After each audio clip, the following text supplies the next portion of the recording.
Very, very welcome to module number 3. So now we know that we all have a glass of time every week.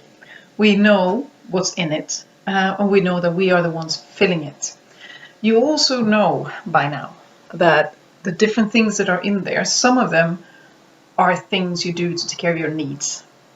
If you don't take enough care of your needs, you know that some of those things you put in there are actually waste. And yes, some of them are things you do because you think you must, and I hope you have some things that are there because you want them to be there. So this module, module number 3, the goal here is that after this module, you're going to feel like, yes, I know how to increase my energy.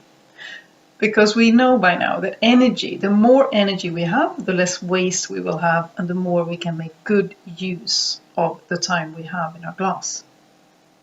It's also more than that. The energy, the more energy we have, the less sick we will be. Health and energy go very much together. People who feel bad, people who are depressed, people who have other kind of sicknesses, they are in low energy, low vibration. The more energy we have, the more health and strength. So it's important in not only how to make the most of your time, but also in taking care of your health, which we all know that is one of the most important things we can do. We know that healthy people have all kinds of desires and wishes. Sick people only have one. Okay? So let's dedicate this module to figure out how you can increase your energy.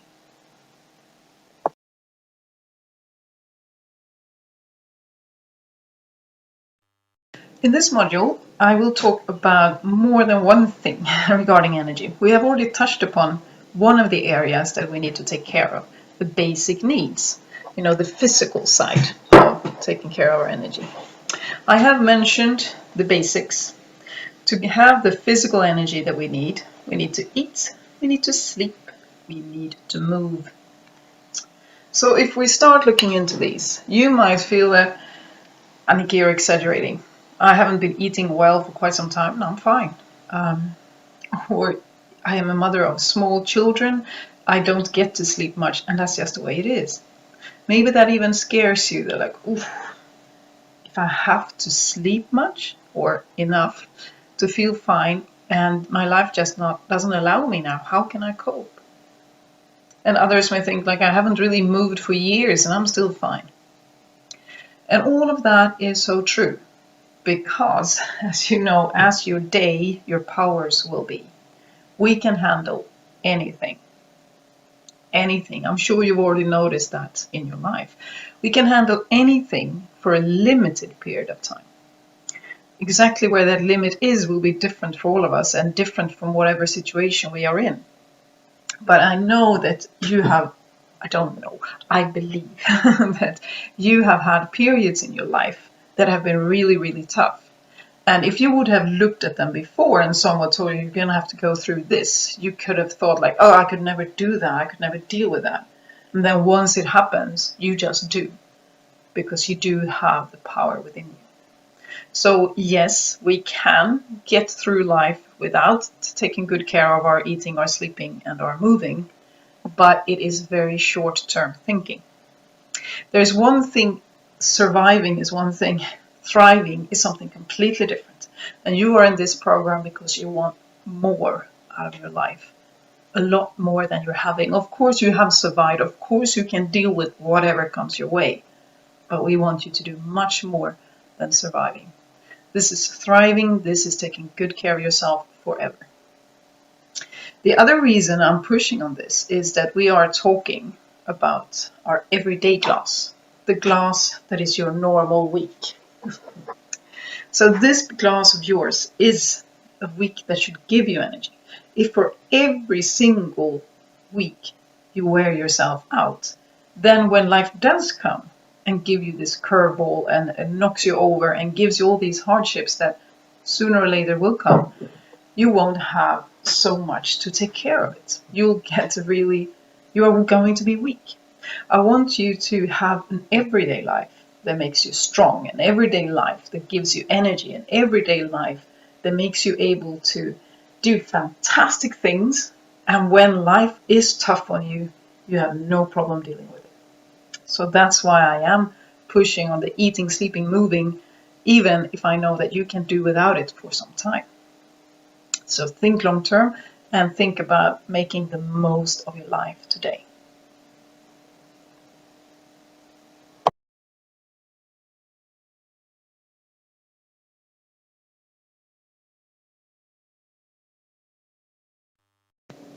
Personally, I am really uninterested in food.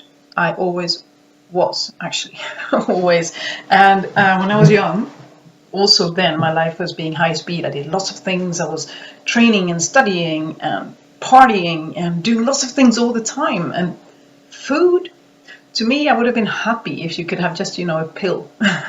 These are all the nutrients you need. Eat it, go on, move.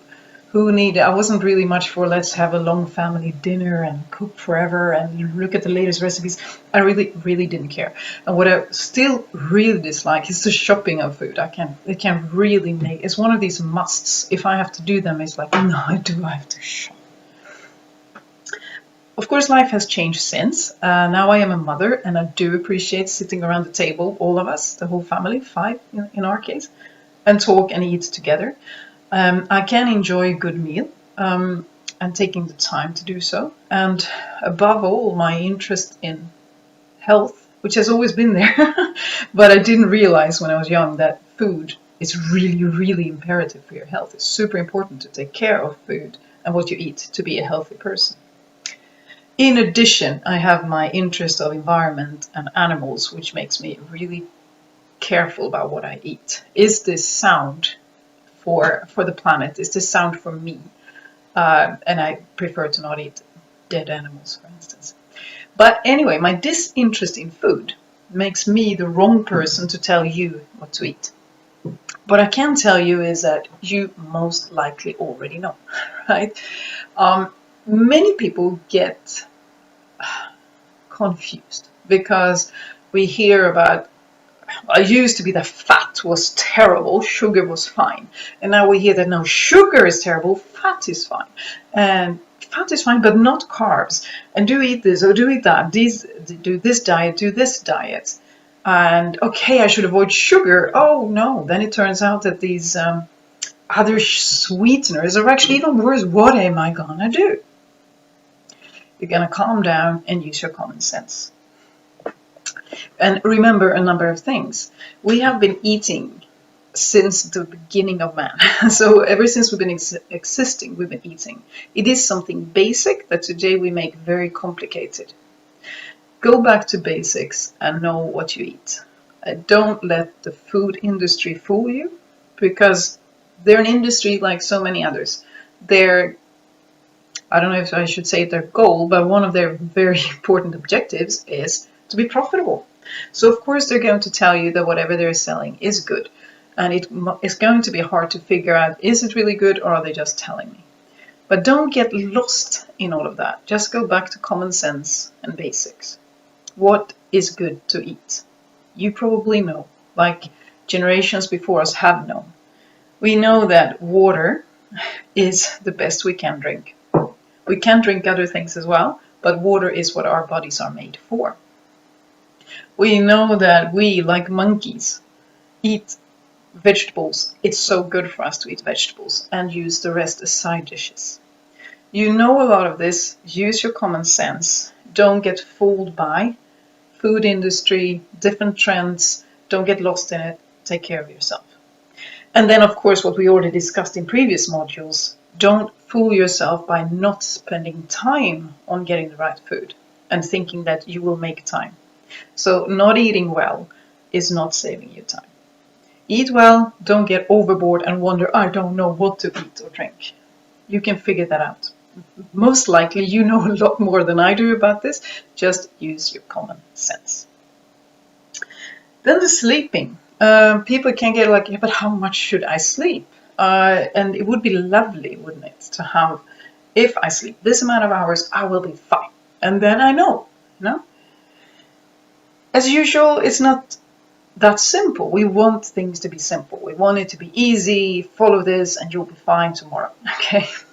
But of course, it depends. You can go on there is this recommendation, general recommendation, sleep 7 to 8 hours a day. Okay.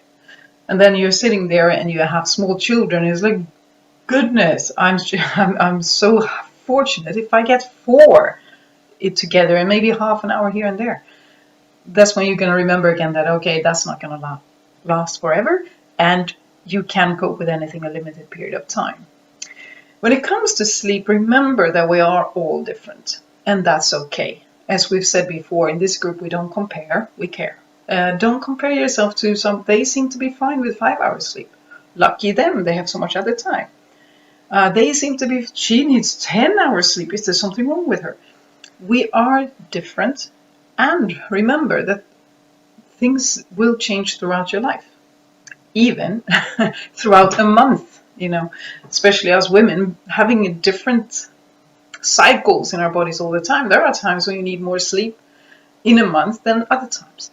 I also noticed, having had the privilege to live in several different countries, that when we lived in Spain, with this enormous warmth of sun, the energy-giving sun, we slept less. Not only because it was so hot at night, but also because we needed it less. It became apparent, like, wow, if you get this kind of sunlight every single day, we need less sleep.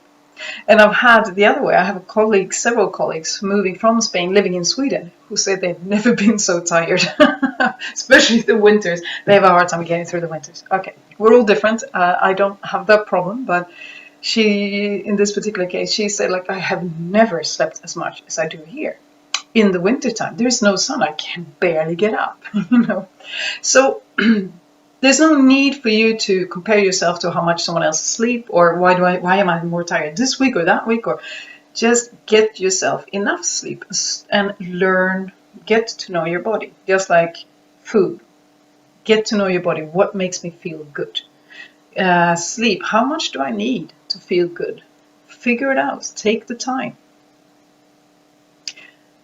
Take the time to find what's good for you. It's going to make such a difference. Same thing goes for moving. A lot of people don't take time to train. We already addressed that in previous modules, so I hope you already know it's already ingrained here now that I cannot save time by not moving or by not taking care of myself. So that is out of the way. So how should I train then without pushing myself? First of all, I don't mean that we should all train intensively. I mean we should all move. Again, 1 generation ago, 2 generations ago, people didn't go to gyms. They didn't have to. Their work was enough. They would physically work. And then they would come home and rest. You know. Now, a lot of us sit in front of a computer all day. And then we go home and rest. We probably shouldn't rest. We should probably move. That moving can be in so many ways. It can be walking to whatever activities your children have, or bike with them there, if feasible. I don't know how you live and where your activities are, etc. Or go get that groceries by bike, or whatever it is that you want to do. And of course, the standard advice you always get, to use the stairs, not the lift or elevator. Mow the lawn. Now, so here in Sweden, it's very popular to get a robot lawn mower, so you don't have to do anything, so to speak. You can make sure you put in everyday moving into your life. That's one way.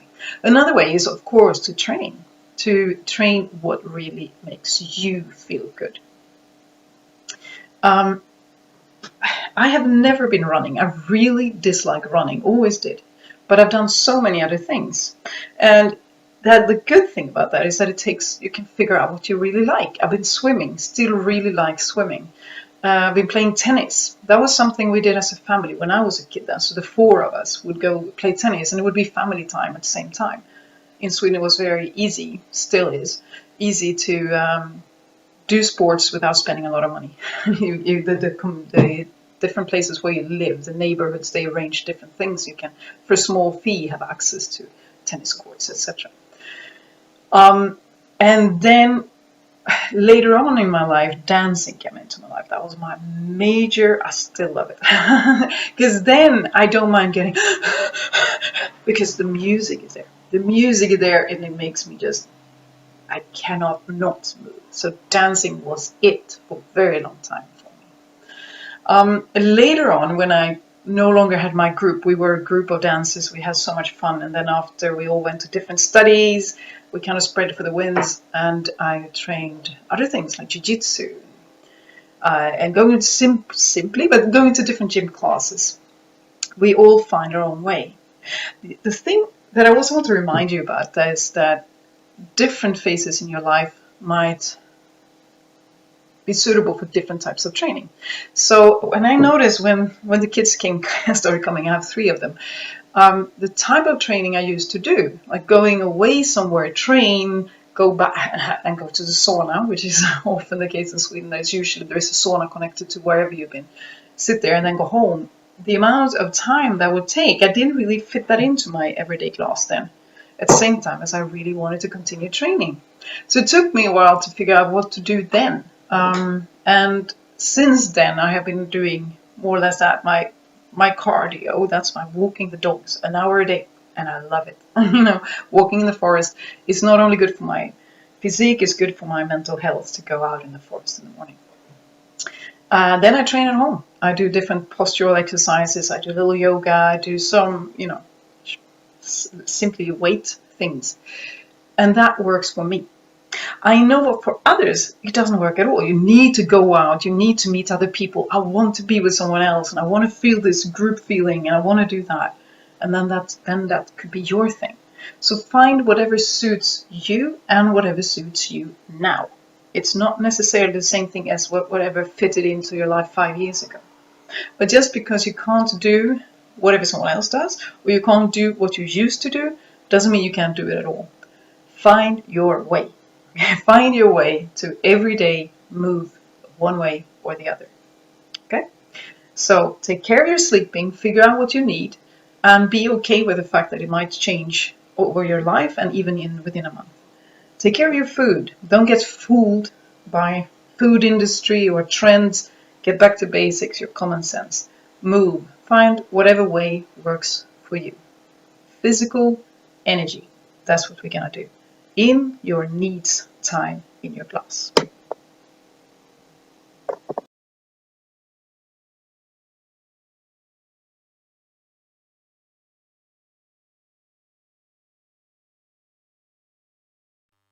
So that was the physical part of ensuring you get enough energy. Now let's look at the mental part as well. One part is that the more of the things you do that you really want, the more energy you'll have. The more of the things you do that you only do because you feel like you must, and you do it and I have to do that and I don't want to, the less energy you will have.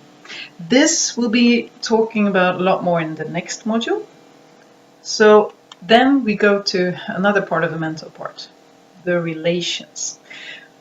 In Swedish there is this expression called energitjuvar, or energy thieves. And if we would call all of these things are like petty thieves, pickpocketers, compared to this one, when it comes to stealing your energy, if your relationships are not working, that's like organized crime. It takes so much energy.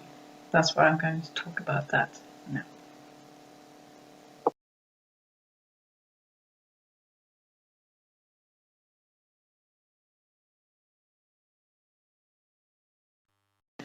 I was giving a lecture about this energy, and I told a lot about what I've just told you about the eating and the sleeping and the moving.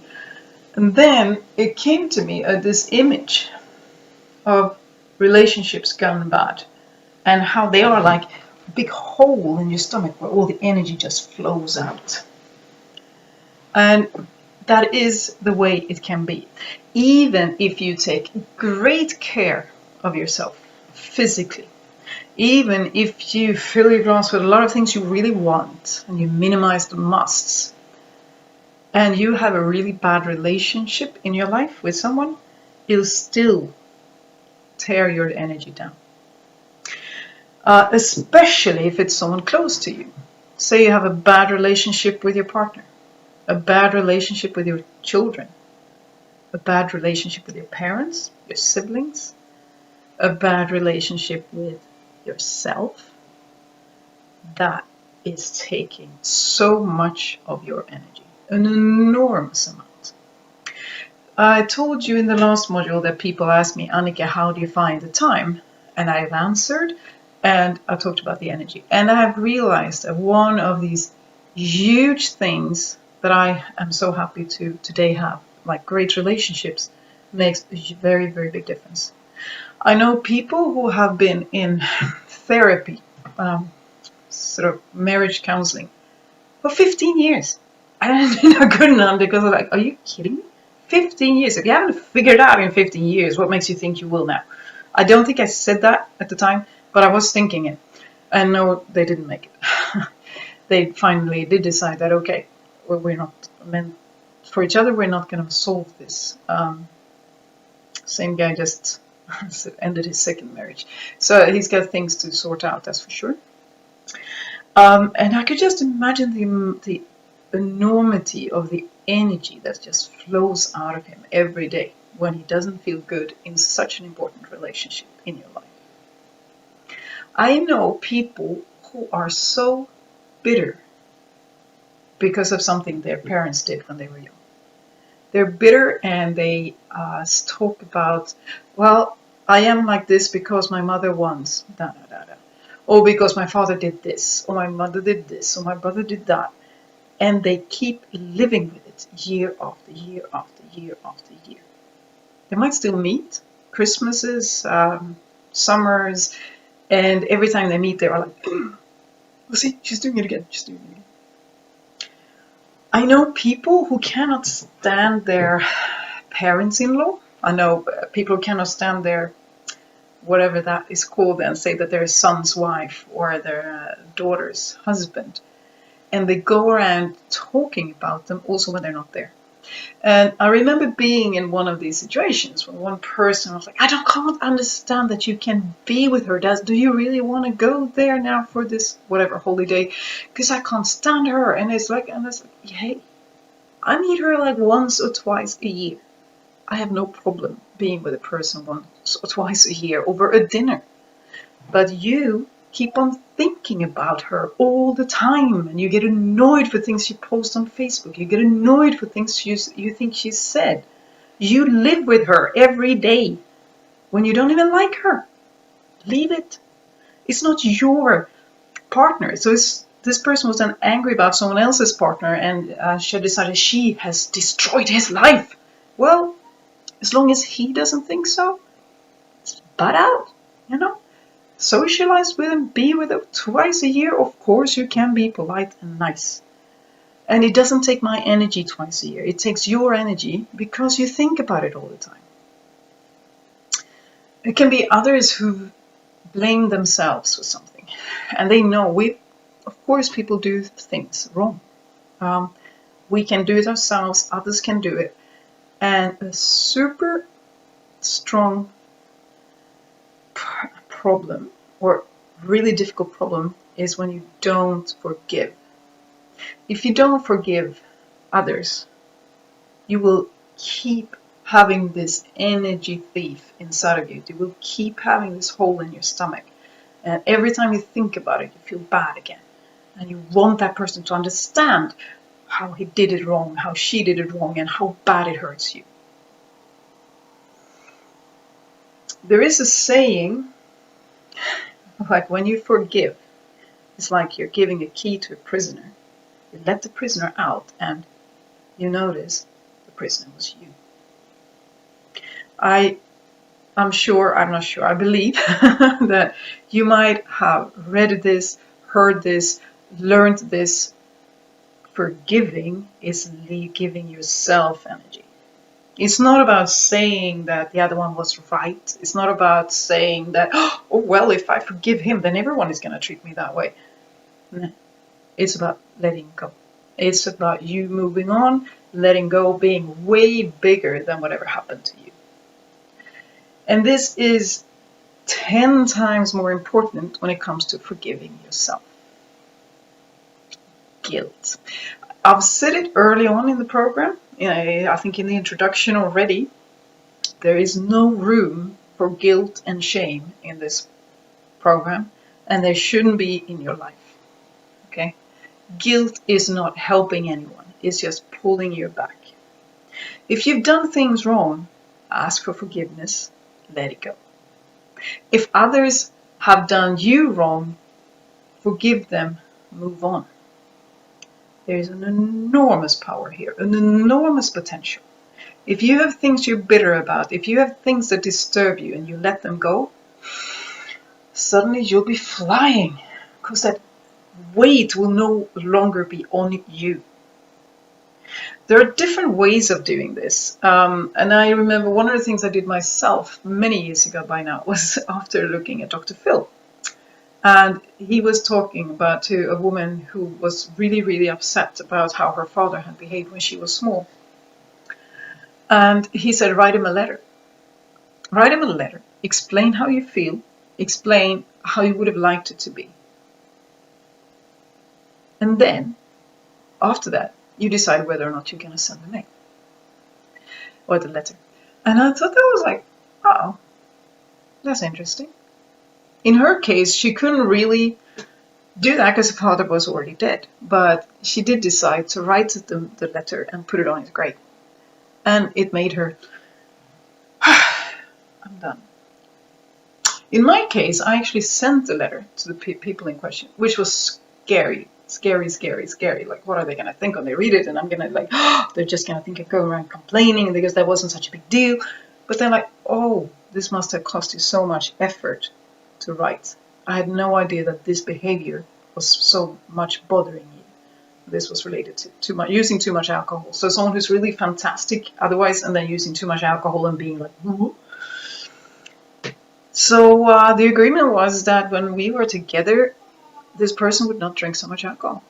It still happened occasionally, but not at all as much as it had been, because now the person knew that I really didn't like it. This made a huge difference for me. I don't know what relationships in your life are fantastic. I don't know which ones are making you feel like, oof. I don't know how deep this is. I don't know how you can deal with it.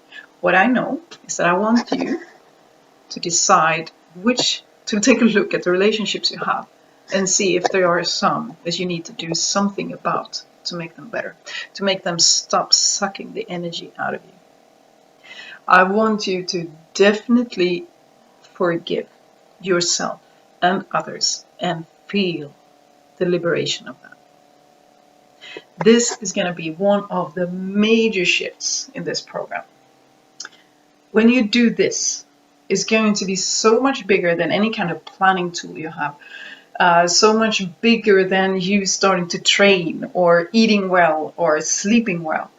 To clean up the relationships you have, turning them into great relationships, whatever way you do that is going to make an enormous difference. I'm really, really, really wishing you good luck with that, and I'm looking forward to seeing you transform after you've done it.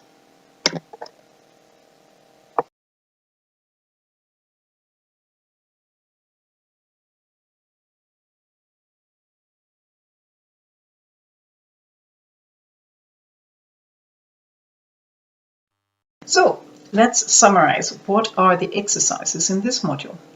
First, I want you to do some work in both the physical area and the mental one. So the physical one, pick one habit, start one habit that will improve your physical energy.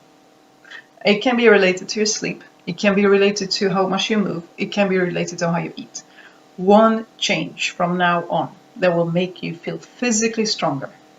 And I want it to be a change that you will do either once a day or several times a week. If it's a training, fine. Maybe you don't want to do it every day, even though I think a little every day will be even better.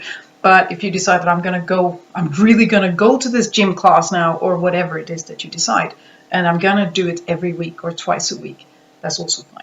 But I want it to be a change. You're going to make a change that you're going to have either daily or at least weekly. That's going to make you stronger and more energetic physically from now on.